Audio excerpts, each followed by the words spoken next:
အရှိအာရှအိန္ဒိချင်းတဲ့နိုင်ငံဖြစ်တဲ့တရုတ်နဲ့ဂျပန်တို့အကြားထိုင်ဝမ်အရေးကြောင့်ဆက်ဆံရေးတင်းမာနေချိန်မှာဂျပန်ရဲ့အကြီးတန်းတန်တမန်တို့ကိုတရုတ်နိုင်ငံကိုဆေးလက်သွားဖို့စီစဉ်နေတယ်လို့ဂျပန်အခြေစိုက်သတင်းဌာနတွေကဖော်ပြထားပါတယ်။ဒီတင်းမာမှုတွေဟာဂျပန်ဝန်ကြီးချုပ်တာကာအီချီကလွတ်တော်မှာထိုင်ဝမ်ကိုတရုတ်တိုက်ခိုက်ခြင်းဟာဂျပန်ရဲ့ရှင်သန်မှုကိုချိန်ချောက်နိုင်ပြီးစစ်ရေးတုံ့ပြန်မှုကိုဖျက်ပေါ်စေနိုင်တယ်လို့ပြောကြားခဲ့ပြီးနောက်ပိုင်းပုံမမြင့်တက်လာခဲ့တာပါ။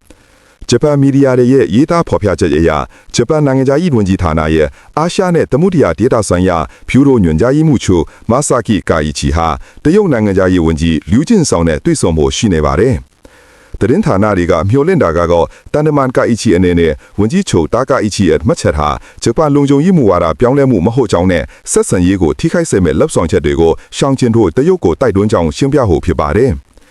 ဂျပန်နိုင်ငံသားရေးဝန်ကြီးဌာနကတော့ကာအီချီတရုတ်နိုင်ငံကိုတွားရောက်မဲ့ကိစ္စနဲ့ပတ်သက်ပြီးမှတ်ချက်မပေးသေးပါဘူး။ဒီအတော့မှာလည်းဝန်ကြီးချုပ်ရဲ့ပြောဆိုချက်နဲ့ပတ်သက်ပြီးတရုတ်ဘက်ကဂျပန်တန်အမတ်ကြီးကိုစင့်ခေါ်ကန့်ကွက်ခဲ့သလိုဂျပန်နိုင်ငံကိုတွားရောက်လက်ပတ်ချင်းမပြုတ်ဖို့တရုတ်နိုင်ငံသားတွေကိုလည်းတတိပေးထုတ်ပြန်ခဲ့ပါတယ်။ဒီအထက်ကြောင့်ဂျပန်နိုင်ငံရှိခရီးသွားလုပ်ငန်းကုမ္ပဏီတွေဟာလုပ်ငန်းတွေထိခိုက်မှာကိုစိုးရိမ်နေကြပါတယ်။